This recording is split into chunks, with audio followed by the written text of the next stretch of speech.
ditentukan oleh sarapan paginya. Putusan hakim ditentukan ini kan berbahaya sekali.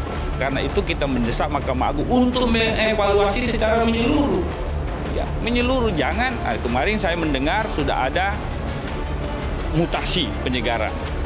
Ya, rotasi mutasi yang dilakukan oleh Mahkamah Agung dengan mengganti beberapa hakim yang bertugas di pengadilan kelas 1 khusus. Kita berharap dengan penyegaran seperti itu, mutasi tersebut bisa betul-betul membuat Mahkamah Agung citranya tidak lagi tercoreng dan tercederai oleh kasus-kasus yang selama ini sangat merugikan korps peradilan.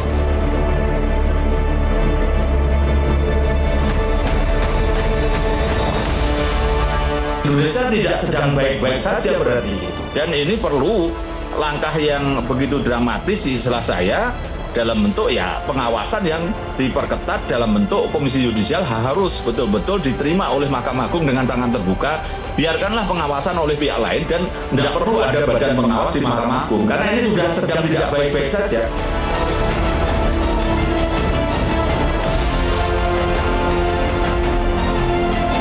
Masalahnya ketika hakim berbenah, ini yang perlu dibenahin pihak luar, pengacara, pengusaha, dan pihak-pihak lain yang suka intervensi, yang suka mengiming-iming tahta harta, ya, dan seterusnya.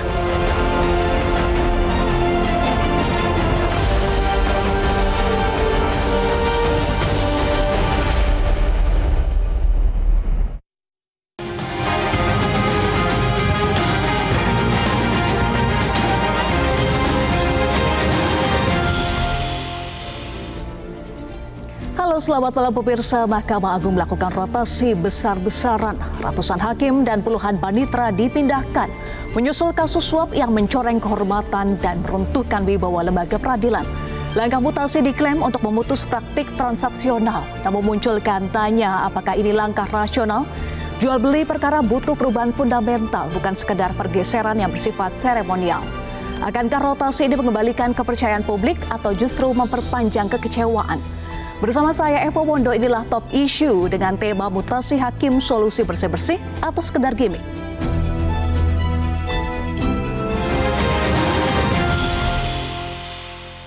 Ya, pemirsa, telah hadir narasumber di studio Metro TV. Sudah hadir bersama kami Hakim Agung Mahkamah Agung atau MA periode 2011-2018 Gayus Lumbun. Selamat malam. Selamat malam. Apa kabar? Baik. Sehat ya? Baik, berikutnya anggota Komisi Yudisial atau KY Bin Ziyad Qaddafi. Selamat malam, Pak Davi. Selamat malam, Mbak Eva. Apa kabar? Baik, apa kabar, Pak? Saya baik juga. Terima kasih sudah hadir di Studio 1 Metro TV. Diundang. Dan juga telah bergabung dari sambungan Zoom Kepala Biro Hukum dan Humas Mahkamah Agung atau MA, Sobandi. Selamat malam, Pak Sobandi. Selamat malam, Mbak Eva. Selamat malam, Prof. Gayus. Selamat malam, Bapak Ben Ziyad. Selamat malam. Selamat malam, Pak Sobandi. Mohon maaf tidak bergabung di studio, Bapak. Baru pulang dari kantor. Iya, Pak Sobandi, terima kasih. Langsung saja saya akan tanyakan ke Pak Sobandi, mengapa mutasi hakim besar-besaran jadi pilihan Mahkamah Agung, Pak Sobandi? Ya, mutasi besar-besaran pada tanggal 22 itu langkah awal Mahkamah Agung untuk melakukan penyegaran di lembaga peradilan. Khususnya tahap pertama ini untuk pengadilan besar, yaitu pengadilan kelas 1A khusus, ya. Jadi dimulai dari pimpinannya yang kita mutasi, karena pimpinan itu jangan menjadi sumber masalah, karena energi kita akan habis untuk mengurusi masalah yang bersangkutan. Sementara tidak ada waktu lagi untuk mengurus urusan lembaga. Nah, untuk itu kemarin kita dari pimpinan di Jakarta itu kita rombak, kemudian hakim-hakim juga yang sudah lebih dari 2 tahun kita lakukan penyegaran, ya, kita pindah ke beberapa pengadilan yang kelasnya sama sebenarnya, tetapi beban perkaranya tidak terlalu banyak dibanding dengan di Jakarta. Itu langkah awal kita. Kemudian memasukkan juga hakim-hakim muda, ya. Sekarang mutasi dan promosi yang kemarin kita lakukan itu berdasarkan bukan berdasarkan rasa, istilah Pak KM itu bukan berdasarkan rasa, tetapi berdasarkan integritas. Itu yang utama. Jadi hakim-hakim muda yang integritasnya sudah teruji, kita geser ke pengadilan-pengadilan yang kompleksitas perkaranya cukup berat, dan khususnya di Jakarta itu pengadilan niaga ya, pengadilan niaga dan pengadilan satwa khusus gitu. Oke. Kalau Anda sebut tadi sebagai langkah awal penyegaran, apa pertimbangan utama MA dalam melakukan mutasi besar-besaran ini? Apakah karena momentum sebagai reaksi sejumlah kasus suap yang terkuak belakangan, atau ini sudah menjadi rencana jangka panjang dari Mahkamah Agung? Ya, promosi mutasi di Mahkamah Agung itu memang rutin dilakukan, tetapi kami tidak memungkiri bahwa yang terjadi kemarin itu merupakan tamparan kepada kami, menjadikan bahan evaluasi, karena selama ini TPM itu mutasi dan promosi biasanya 3 tahun atau 5 tahun paling lama baru digerakkan. Nah, kita evaluasi ternyata banyak hakim yang sudah 2 tahun lebih, dan polanya kita pahami di kasus Surabaya maupun kasus di Jakarta itu adalah pola di mana ketua pengadilan berperan mempengaruhi majelis hakim. Nah, ini jadi tidak menutup rasa malu kami bahwa telah terjadi itu tamparan, dan kita melakukan evaluasi mutasi dengan tadi basisnya adalah integritas ya, bukan berdasarkan rasa, bukan karena hubungan pertemanan atau rasa kemanusiaan yang lain-lain, tetapi berdasarkan data. Data sendiri ini selain dari Badan Peradilan Umum, misalnya dalam perkara kemarin itu Peradilan Umum, juga berdasarkan profiling dari Bawas. Nah, profiling yang dilakukan oleh Bawas ini juga melibatkan Komisi Yudisial, Pak Bendian, nanti rencana ke depannya, kemudian KPK, termasuk dengan KPK, dan menganalisa secara dalam mengenai laporan LHKPN-nya serta bekerja sama dengan PPATK. Jadi profilingnya sampai segitunya. Bahkan pimpinan juga harus menggaransi secara personal hakim atau pimpinan yang akan direkomendasikan di kelas 1 Agustus ini. Nah, jadi ada garansi personal juga dari pimpinan atau pejabat eselon 1 atau pejabat eselon 2. Jadi ada beberapa perubahan dari SK 488 yang sedang kita revisi. Nah, sudah mulai kita terapkan begitu. Jadi sekali lagi saya katakan, mutasi dan promosi yang kemarin dan ke depan itu bukan berdasarkan rasa, tetapi berdasarkan data. Datanya diantaranya adalah profiling. Oke, data profiling untuk menentukan integritas. Kemudian indikatornya apa saja yang bisa menentukan siapa yang dimutasi dan siapa yang tidak dimutasi? Baik, indikatornya yang dimutasi yang dikeluarkan dari Jakarta itu adalah 2 tahun lebih. Yang dimutasi ya, yang dikeluarkan dari Jakarta. 2 tahun lebih untuk penyegaran. Yang untuk dimasukkan ke pengadilan Jakarta itu adalah integritas. Indikasinya adalah dilihat dari lifestyle-nya, gaya hidupnya. Kemudian profiling tadi, kita minta masukan dari KY, masukan dari KPK, bahkan tadi laporan harta kekayaannya pun kita pelototi, kemudian kita minta laporan secara resmi dari PPATK. Oke, Pak Sobandi, tadi Anda sampaikan minta masukan KY, betulkah KY dilibatkan, Pak Davi? Ya, terima kasih Mbak Eva atas pertanyaannya. Sebenarnya secara normatif memang seharusnya KY dilibatkan karena KY diberi mandat oleh konstitusi dan undang-undang untuk melakukan pengawasan eksternal terhadap hakim.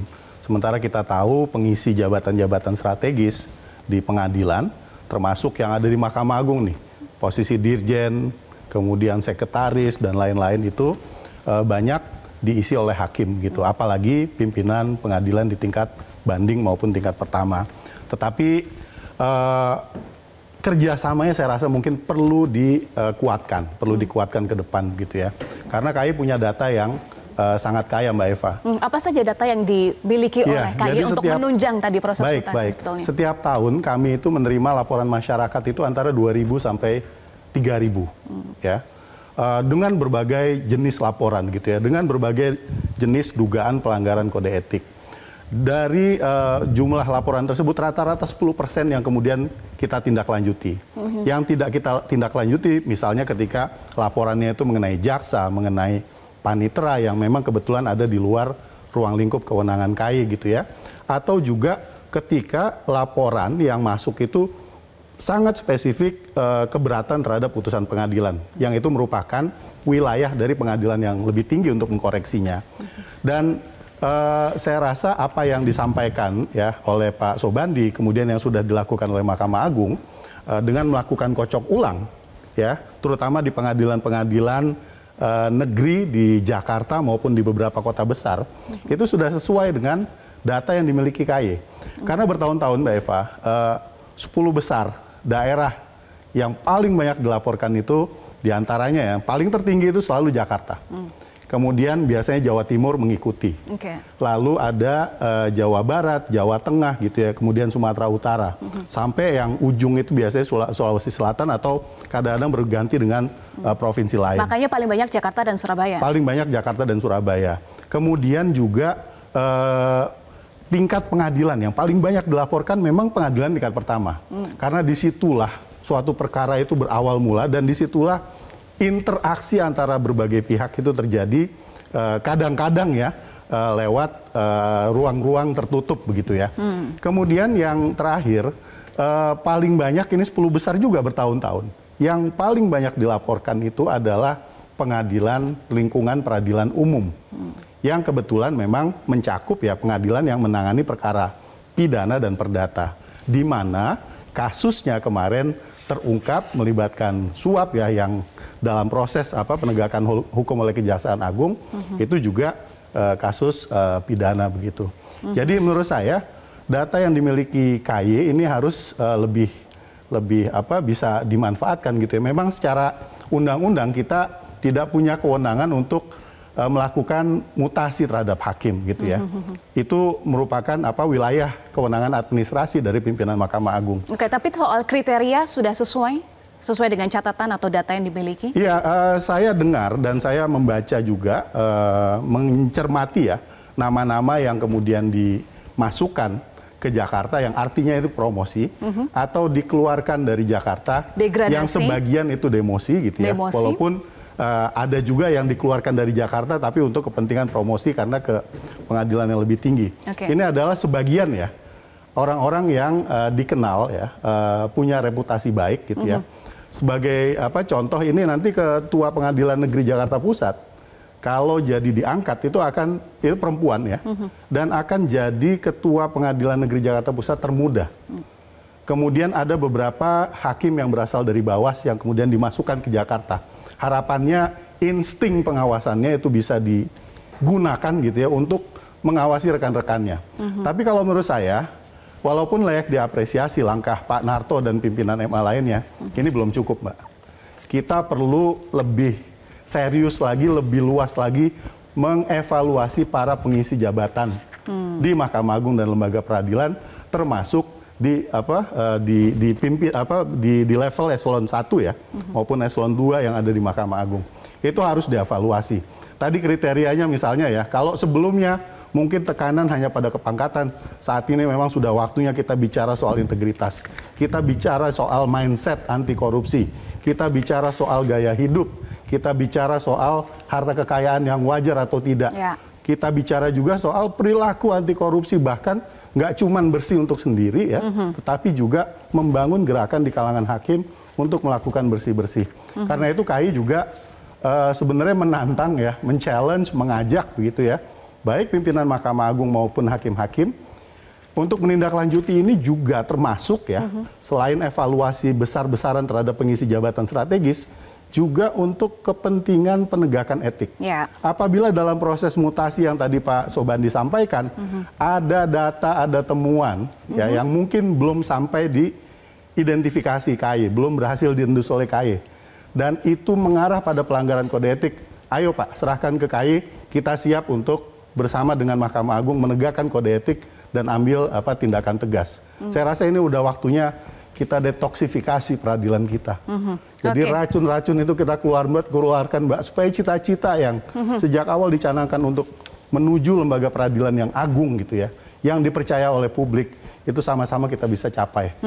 Oke, saya akan kembali lagi ke Pak Sobandi karena terbongkarnya kasus suap di Jakarta dan Surabaya tadi juga sesuai dengan data yang disampaikan oleh Pak Davi, memang banyak di situ, begitu ya.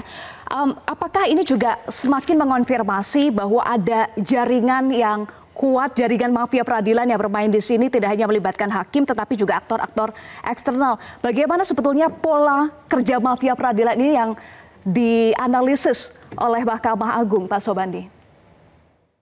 Dari dua kejadian terakhir dari Surabaya dan dari Jakarta Pusat, kita dapat melihat pola yang sama, yaitu ada penyuap dan ada yang disuap, itu sudah pasti. Kemudian ada ketua pengadilan yang terlibat mengatur majelis hakim, kemudian majelis hakim mengkondisikan bagaimana perkara itu sesuai dengan pesanan. Nah, pola-pola itu kita sudah baca, sehingga pimpinan memangkas itu, mencoba menyelesaikan itu dengan memutasi pimpinan-pimpinan pengadilan kelas 1A khusus ya.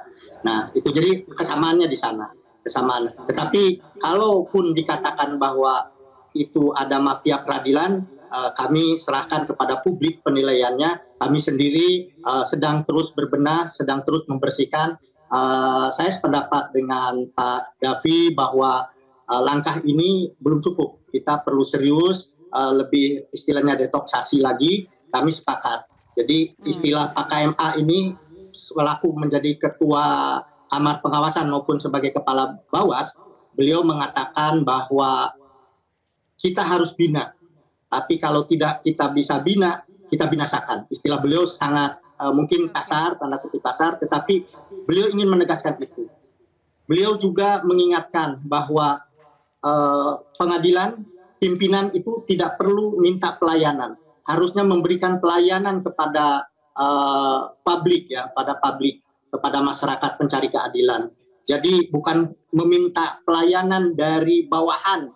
Nah, beliau sudah berikan contoh bagaimana beliau tidak mau disambut ketika kunjungan ke daerah. Role model beliau itu begitu. Obsesi yang beliau ingin sampaikan dengan mutasi promosi kemarin kepada seluruh hakim bahwa tidak ada lagi pelayanan kepada pencari keadilan yang bersifat transaksional. Semua pelayanan harus berdasarkan integritas, ya, berdasarkan kemampuan, kualitas keilmuannya, gitu. Jadi itu penekanan beliau, Mbak Eva ya. Tadi sebelum saya sampai melalui ikut Zoom ini, saya sudah minta arahan kepada pimpinan Mahkamah Agung. Nampaknya MA dan KY satu suara mutasi belum cukup. Prof Gayus, apakah setuju? Mohon dijawab usai jeda ya. Pemirsa tetaplah bersama kami di Top Issue.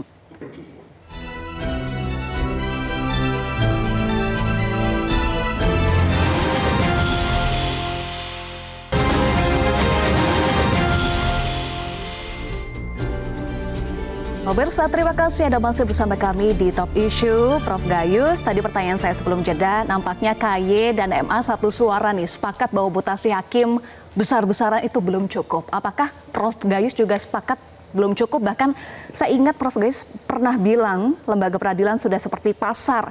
Siapa saja bisa jadi perantara jual beli kasus. Cukupkah dengan mutasi? Ya, saya harus mengatakan mengapresiasi ketua MA saat ini Pak Sunarto. Beliau dikenal di kalangan aktivis hukum, ada orang yang betul-betul saya beri mengatakan bersih. Yang saya kenal sama-sama kita di MA, yang terkenal tidak memberi toleransi kepada penyimpangan, itu yang saya kenal.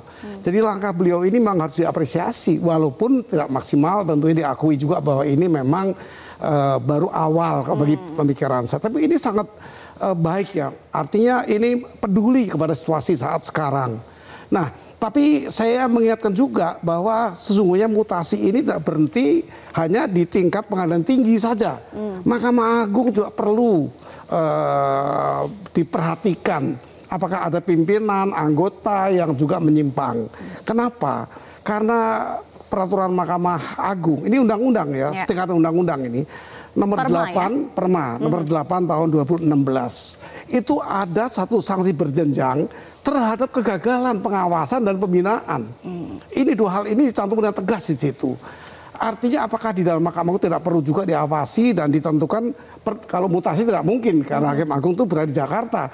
Tapi ada pemindahan dari tugas, karena tugas yang panjang ya di Mahkamah Agung ini mestinya harus di bawah 5 tahun pandangan saya.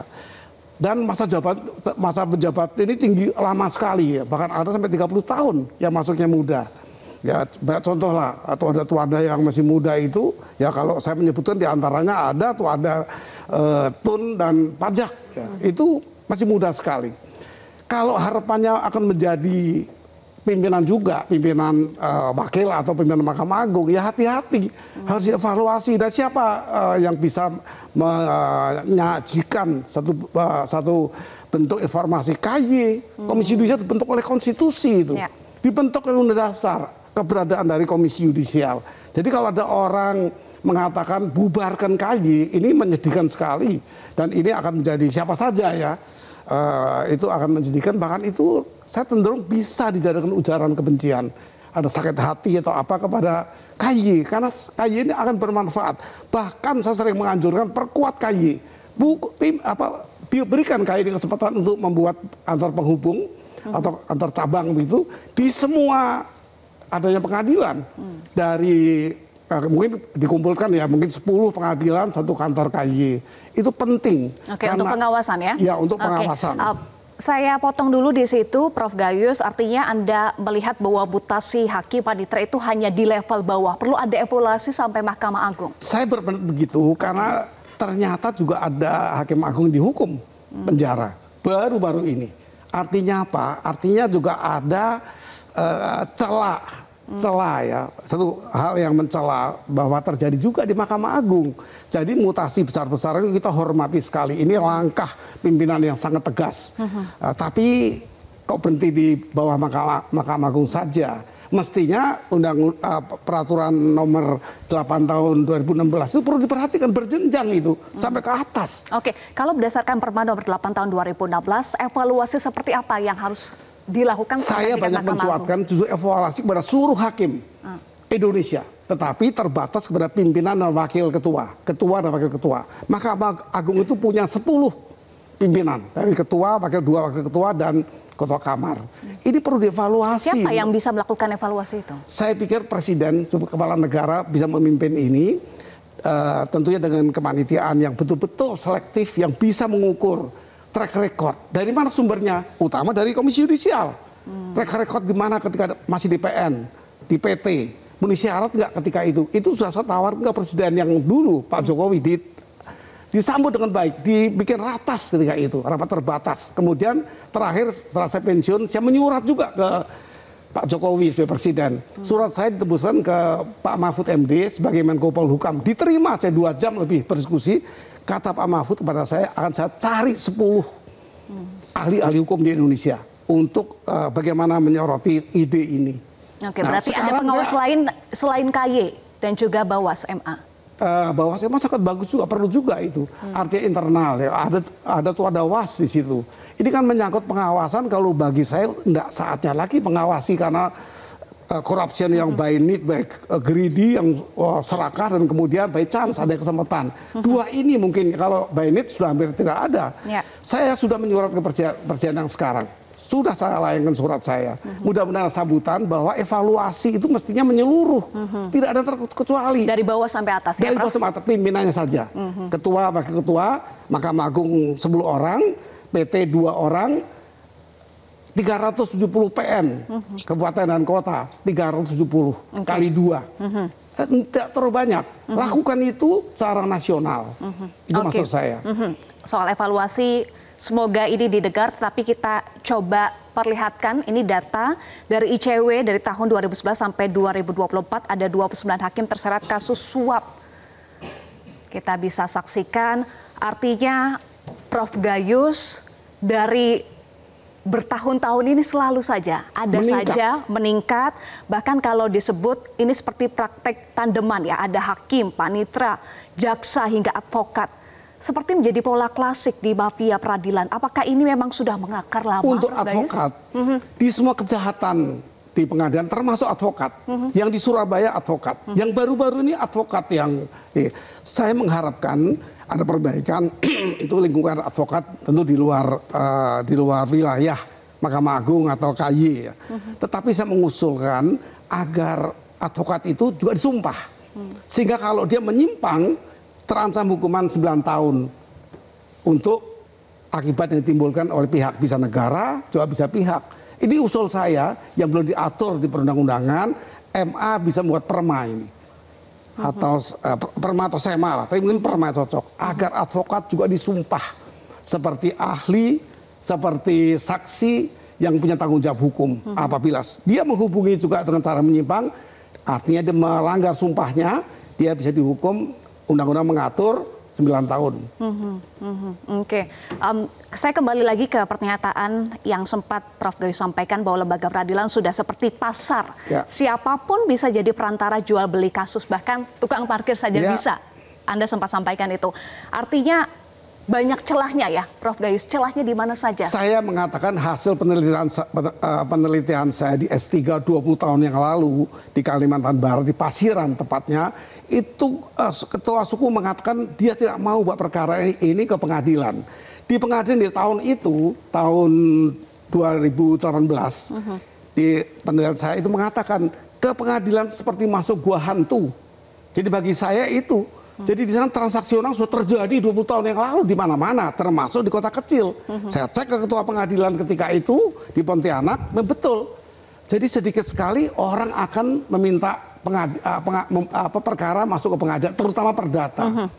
Akan menjadi sebaliknya. Yang salah menjadi benar, yang benar jadi salah. Itu tahun itu. Saya membuat buku itu, Menerobos Gua Hantu. Hari ini saya mencoba memulai membuat seri 2, yaitu pengadilan seperti gua hantu, menakutkan orang untuk masuk. Ya, kemudian juga langkah dilakukan termasuk juga mutasi. Apakah mutasi ini bisa menghapuskan praktik-praktik transaksional sebagai solusi yang rasional, Prof. Gayus? Untuk solusi rasional jangka pendek ya, bisa. Artinya Mahkamah Agung mempunyai sikap kepedulian kepada keadaan sekarang. Tapi kalau jangka panjang, saya mengikut aturan pemikiran Pak Yusril Issa Mahendra pada saat mengatakan kalau mau mengisi air harus bersih tempatnya. Air bersih masuk air kotor, percuma dimutasi terjadi begitu lagi. Jangka pendek boleh. Karena ada pihak juga yang mengkhawatirkan Pak Davi kalau mutasi ini hanya memindahkan masalah saja dari daerah yang disebut basah ke daerah yang kering, mungkin saja bisa disebut seperti itu. Iya, masuk akal kalau memang ada sebagian masyarakat yang curiga ya, yang khawatir mutasi yang seolah-olah ini jadi capaian dari pimpinan MA di bawah kendali atau komando Pak Narto gitu ya. Ini hanya gimmick yang kemudian ujungnya nanti justru malah hanya memindahkan korupsi ke daerah gitu ya. Kasihan di daerah begitu ibaratnya. Tapi sebenarnya untuk mengendalikan damage, Mbak, ini sebagai langkah jangka pendek itu saya rasa penting. Untuk kasih message bahwa MA sudah mau berubah, bahwa bendulum ke arah anti korupsi, kebijakan mutasi dan promosi yang berdasarkan pada penilaian kinerja, kualitas putusan, kemudian integritas ya, kadar integritas hakim, ini juga perlu di state. Di samping juga saya rasa ini penting, Mbak, buat teman-teman hakim yang bersih-bersih. Saya tahu hakim-hakim yang bersih itu banyak dan sayangnya saat ini mereka masih muter-muter aja di daerah-daerah pinggiran ya, 3T itu, terluar, terpencil gitu ya, daerah tertinggal gitu ya. Kalau kemudian ini message-nya sampai ke mereka, ini bisa jadi boost moral gitu ya, bahwa jadi hakim bersih itu bisa kok kemudian dapat peluang untuk berkarir secara baik gitu ya. Nah, kalau untuk jangka pendek ya gini, mereka daripada kemudian mereka korupsi ya, kalau memang yang diduga korupsi itu korupsinya di Jakarta atau di sekitarnya atau di kota-kota besar dengan perkara-perkara yang high profile ya, yang melibatkan nama-nama besar, yang mendapat perhatian publik luar biasa, kemudian yang melibatkan uang besar gitu ya. Kalau dipinggirkan, mereka nanti akan damage yang akan mereka lakukan kalau mereka tetap melakukan korupsi gitu ya, akan jauh lebih berkurang. Karena di daerah tentu saja ya perkaranya jauh lebih terbatas. Tapi saya mau menjelaskan begini, Mbak. kita harus tindak lanjuti ini dengan melakukan penegakan etik. KAY bekerja keras, bekerja keras. Bahkan ini perlu saya rasa momen yang tepat gitu ya untuk saya sampaikan kepada publik bahwa tahun ini itu kita ada rencana menyelenggarakan 17 majelis kehormatan hakim. Oke. Ini adalah proses yang diatur dalam Undang-Undang Komisi Yudisial sebagai mekanisme bagi penindakan terhadap hakim yang sanksinya itu adalah pemberhentian tetap. Ini akan kita selenggarakan 17 bersama dengan MA. Kita mau hand in hand dan ini betul-betul bagian lain gitu ya dari langkah-langkah bersih-bersih yang dilakukan MA. Tapi juga kita mau men-challenge nih para hakim yang bersih, hakim yang masih punya kepedulian gitu ya. Ayo deh lapor ke KAY karena Anda semua itu penciumannya paling tajam. Anda semua itu tahu siapa kolega Anda yang bermain perkara, siapa yang suka bertemu dengan para pihak secara sepihak gitu ya. Siapa yang suka jual beli putusan, mereka pasti tahu. Tolong sampaikan laporannya kepada KAY di samping tentu saja tindakan proaktif yang dilakukan KAY. KAY siap menerima. Kita dalam waktu dekat akan mengumumkan hotline khusus bagi hakim yang mau melapor kepada KAY begitu. Harapannya ini kita bikin ya para pimpinan pengadilan yang belum bersih, kita bikin mereka gelisah was-was. Karena bukan hanya diawasi oleh KAY, bukan hanya diawasi oleh Bawas ya Pak Sobandi, tapi juga diawasi oleh koleganya yang memang masih punya hati nurani dan masih punya kepedulian dan kecintaan pada rakyat, khususnya pencari keadilan. Jadi melibatkan sejumlah pihak, termasuk hakim juga sebagai pengawas juga bisa menjadi whistleblower, Mbak. Whistleblower. Oke, nanti kita akan bahas lagi utamanya soal integritas, bagaimana menjaga integritas itu kan yang paling penting ya, Pak. Bukan hanya solusi jangka pendek, tapi jangka panjang untuk pembinaan integritas juga akan kita bahas. Usai jeda pemirsa, tetaplah bersama kami di Top Issue.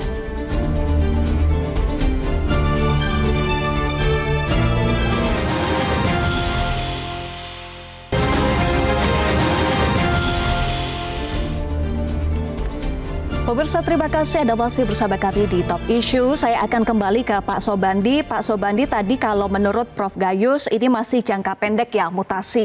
Kemudian juga ada sejumlah pihak yang mengkhawatirkan bahwa hanya akan memindahkan masalah saja ke daerah. Nah, bagaimana Mahkamah Agung menjawab kekhawatiran-kekhawatiran publik ini?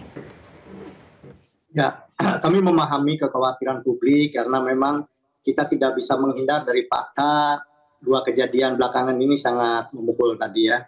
Nah, memang seperti disampaikan oleh Prof. Gayus ya, judicial corruption itu ada 3 tadi saya kutip Prof. Pertama berdasarkan kebutuhan, korupsi karena kebutuhan, korupsi karena tamak, korupsi karena kesempatan. Nah, kalau korupsi karena tamak itu mungkin kita bisa tadi istilah Prof. Narto itu ya sudah tidak bisa kita bina, itu kita binasakan. Tetapi kalau berdasarkan korupsi berdasarkan by need, berdasarkan keperluan, kebutuhan, jadi Pak Kadafi bahwa hakim-hakim berintegritas itu ketika kita masukkan ke Jakarta, nah, tentu dia akan menghadapi, memikirkan biaya sewa rumah, biaya pendidikan, biaya hidup dia di kota ini bagaimana. Nah, alhamdulillah Presiden memperhatikan itu dengan menambah tunjangan hakim ya. Alhamdulillah saya kira mungkin sekarang sudah cukup dan kita mendengar sendiri bahwa Presiden akan meningkatkan lagi. Nah, ini salah satu upaya kita. Jadi harus diperhatikan juga ya, terutama untuk teman-teman hakim yang berintegritas ini kita perhatikan begitu.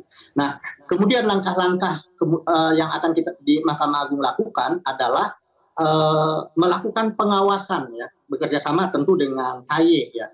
Apa yang disampaikan oleh Pak Kadafi tadi bahwa hakim sesama hakim saling mengawasi itu muncul pemikiran itu di Perma nomor 9 tahun 2022 juga 2016 sudah ada sistem whistleblower system itu ya, sudah ada. Tetapi waktu rapat pimpinan mutasi itu disampaikan. Makanya Pak Kadafi kita kirimkan hakim-hakim mantan Bawas, hakim-hakim yang sudah terkenal integritasnya. Karena selain menjadi pelita untuk dirinya sendiri, dia juga akan mengawasi hakim-hakim di lingkungan kerjanya itu. Nah, laporan selain ke Komisi Yudisial, juga kita menunggu laporan itu berbagai kanal, bisa melalui media sosial. bahkan saya sendiri menyiapkan waktu untuk membuka atau menerima WhatsApp pengaduan, bukan hanya dari hakim tadi, tetapi dari masyarakat semuanya yang masih punya rasa memiliki bahwa Mahkamah Agung itu bukan milik Mahkamah Agung, tapi milik kami, harus bersih lembaga peradilan itu. Nah, jadi kita juga menunggu itu. Nah, secara instan memang Bawas sudah menyusun Satgasus, ya, menugaskan Satgasus untuk turun ke pengadilan-pengadilan di 1 Agustus. Ke depan Bawas akan diturunkan ke berbagai pengadilan dalam rangka mengecek kinerjanya, kedisiplinan dan perilaku hakim dan aparatur pengadilan. Jadi Bawas, pengaduan secara usulan dari Pak Kadapi gitu, kita akan lakukan itu. Nah, selain itu juga yang ketiga, kita memperbaiki sistem dalam hal penunjukan majelis hakim.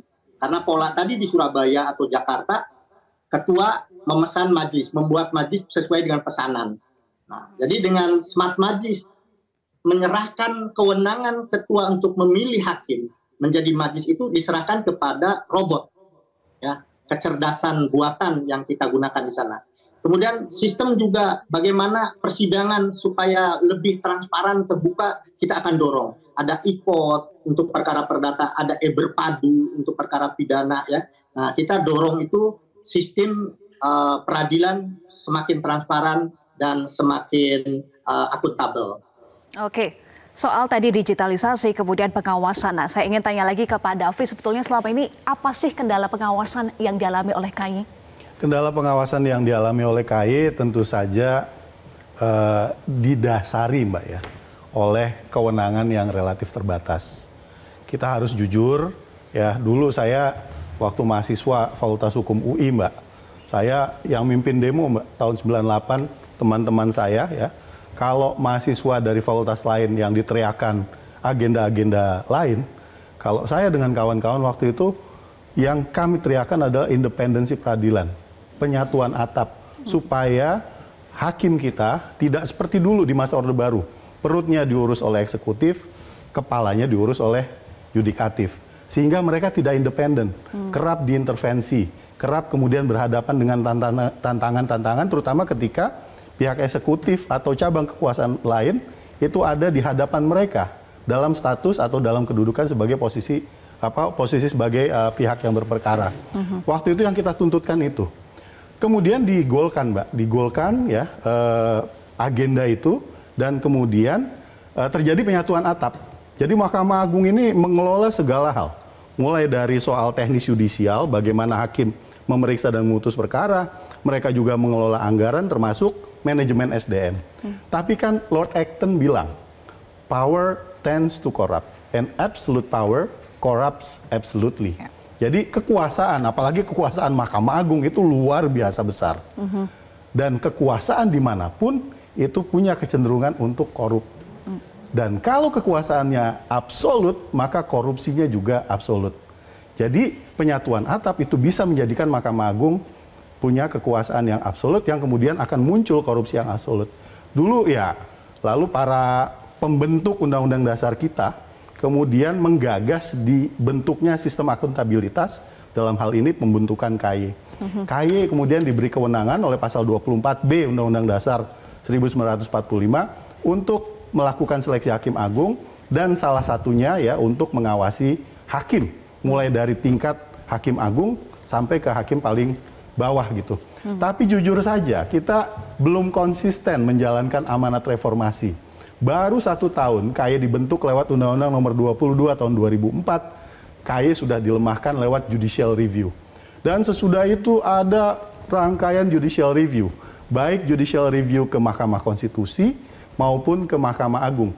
Yang semua message-nya atau agendanya adalah membatasi ruang gerak KAI, dalam hal ini melemahkan KAI. Jadi dasar permasalahan dalam pengawasan KAI adalah kewenangan yang kurang memadai. Kalau kemudian KAI bisa tegas terhadap pelanggaran kode etik hakim, terutama yang menyangkut dengan korupsi, Mbak, itu biasanya ketika terjadi konflik antara pihak penyuap dengan yang disuap. Jadi yang disuap ini nggak memenuhi prestasi atas pesanan dari penyuap. Maka penyuap ini kemudian rame, dia akan bersuara, termasuk salah satunya masuk ke KAI menyampaikan laporan. Tapi umumnya judicial corruption itu salaman, Mbak. Antara yang nyuap dengan yang disuap. Kalau udah salaman, kepentingan bertemu, diam, silent. Karena itu hanya lembaga penegak hukum yang kemudian bisa membongkar dengan berbagai kewenangan upaya paksanya. KY untuk itu selalu mendorong lembaga penegak hukum untuk fokus pada judicial corruption. Sambil jalan, KY juga memohon ya kepada DPR, kepada Presiden untuk segera diagendakan amandemen Undang-Undang KY guna menambah kewenangan KY atau memperkuat KY. Paling tidak mengembalikan desain KY sebagaimana amanat reformasi di tahun 98 dulu. Oke. Begitu, Mbak. Soal tadi memperkuat KY, kemudian ada berbagai kendala pengawasan, apakah ini yang menjadi salah satu faktor mafia peradilan terus bertumbuh? Prof Gayus nanti dijawab usai jeda ya. Pemirsa tetaplah bersama kami di Top Issue.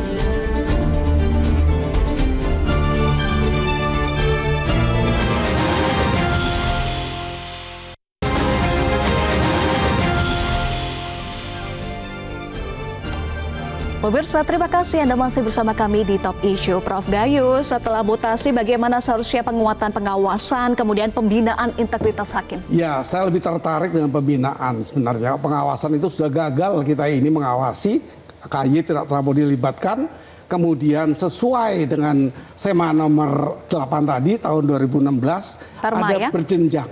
Jadi sampai kepada tingkatan yang terakhir yang belum diusik sampai hari ini dengan mutasi ini. Tetapi saya akan mengatakan saya terkesan dengan cuatan Pak Ketua Mahkamah Agung Pak Sunarto ini hari ini. Saya tidak iba kepada orang melakukan pelanggaran di wilayah peradilan. Ini salut sekali saya. Tetapi saya akan mengatakan, Pak, memang begitu. Tapi sanksi apa yang tepat sehingga ada perubahan di wajah peradilan kita.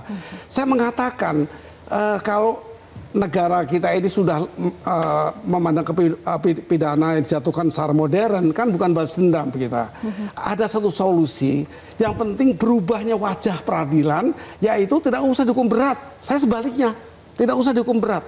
Tetapi bagaimana merubah peradilan dengan pengakuan mereka.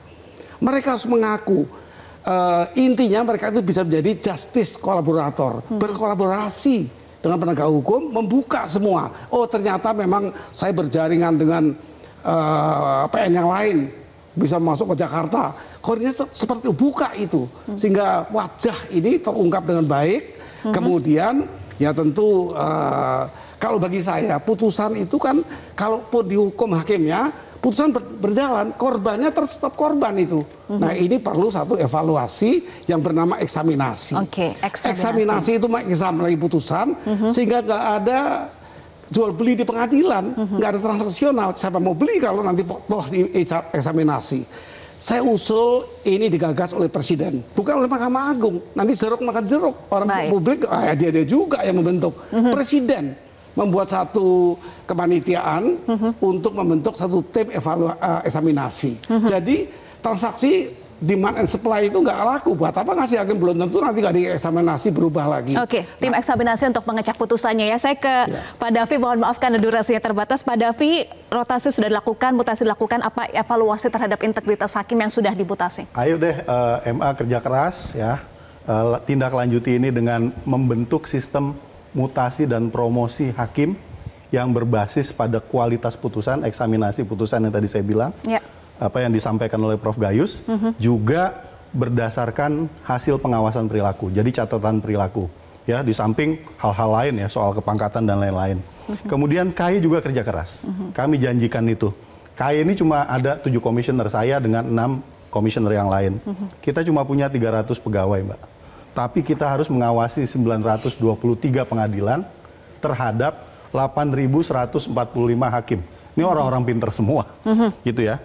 Dan ayo kita sama-sama, Mahkamah Agung dan KY menindaklanjuti ini ya dengan langkah-langkah konkret penegakan etik. Saya akui Pak Narto setelah menjadi Ketua Mahkamah Agung adalah Ketua Mahkamah Agung yang paling akomodatif terhadap rekomendasi sanksi yang disampaikan oleh KY. Jadi sampai sejauh ini sepertinya semua rekomendasi sanksi KY itu ditindaklanjuti. Tahun lalu 2024 ada 89 hakim yang kita rekomendasikan untuk diberi sanksi. Termasuk ada yang kemudian harus diberhentikan tetap, itu sampai 11 orang begitu ya. Dan ya kita berharap kerjasama dengan Pak Narto ini berlanjut gitu ya. Kalau perlu ya sampai ke pemberhentian detoksifikasi. Kemudian untuk digitalisasi saya mau kasih masukan ke Pak Sobandi ya. Mungkin smart majelis itu jangan yang dikocok itu majelisnya Pak, sampai ke orangnya. Karena yang saya pahami smart majelis itu ada majelis yang dibentuk ya, terdiri dari 3 orang, dia periodenya 6 bulan, lalu ketika ada perkara masuk, yang dikocok itu majelisnya, tapi komposisi orangnya tetap. Kalau usul saya sampai ke individu-individu. Jadi siapapun yang mau nitip perkara melalui ketua pengadilan, pusing dia karena kemudian harus berhadapan dengan AI. Oke, soal tadi memperkuat digitalisasi, kemudian pembinaan integritas, dan tadi juga tim eksaminasi, apa respon dari Mahkamah Agung bagaimana juga pembinaan integritas terhadap lebih dari 7.742 hakim di Indonesia ke depan? Pak Sobandi, singkat saja. Ya. Jadi memang Mahkamah Agung sekarang mutasi seperti sampaikan tadi, bahwa bukan berdasarkan data, bukan berdasarkan rasa, tapi berdasarkan data. Yang kedua, bukan berdasarkan senioritas, tetapi berdasarkan integritas dan kualitas putusan tadi. Kualitas diantaranya kualitas putusan.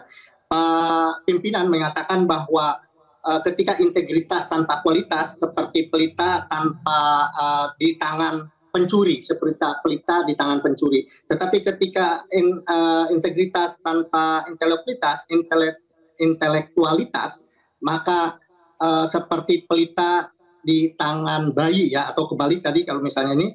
Kemudian masukan-masukan dari Prof. Gayus, masukan-masukan dari Komisi Yudisial, ini merupakan kontribusi positif. Kami berharap kontribusi itu muncul dari publik, dan partisipasi aktif ya dari publik untuk memperbaiki lembaga peradilan. Itu bukti cinta masyarakat kepada Mahkamah Agung. Kami mengucapkan terima kasih untuk itu, dan kami juga memohon maaf masih terjadi judicial corruption di lembaga peradilan kita. Insya Allah mudah-mudahan kita bertekad itu yang terakhir di Jakarta Pusat. Itu yang terakhir dan tidak terjadi lagi. Pimpinan menyatakan bahwa ada anekdot bahwa KUHP singkatan dari kasih uang habis perkara. Kita rubah itu kasih uang hakim penjarakan. Begitu. Baik, terima kasih Kepala Biro Hukum dan Humas Mahkamah Agung atau MA, Pak Sobandi, Hakim Agung Mahkamah Agung atau MA periode 2011-2018, Profesor Gayus Lumbun, dan anggota Komisi Yudisial atau KY bin Ziyad Qaddafi. Terima kasih Pak Davi, terima kasih Prof sudah bergabung bersama kami di Top Issue. Pemirsa, mutasi hakim adalah pertaruhan kepercayaan. Tanpa bukti nyata, rotasi hanya jadi formalitas belaka. Integritas tidak cukup diucapkan, harus dibuktikan dalam setiap putusan. Peradilan yang bersih adalah harga mati untuk menyelamatkan kehormatan. Atas nama rekan-rekan yang bertugas, saya Eva Mondo pamit undur diri. Terima kasih pemirsa, selamat malam dan tetaplah bersama kami di Metro TV. Metro TV. Jelajahi cara baru mendapatkan informasi. Download Metro TV Extend sekarang.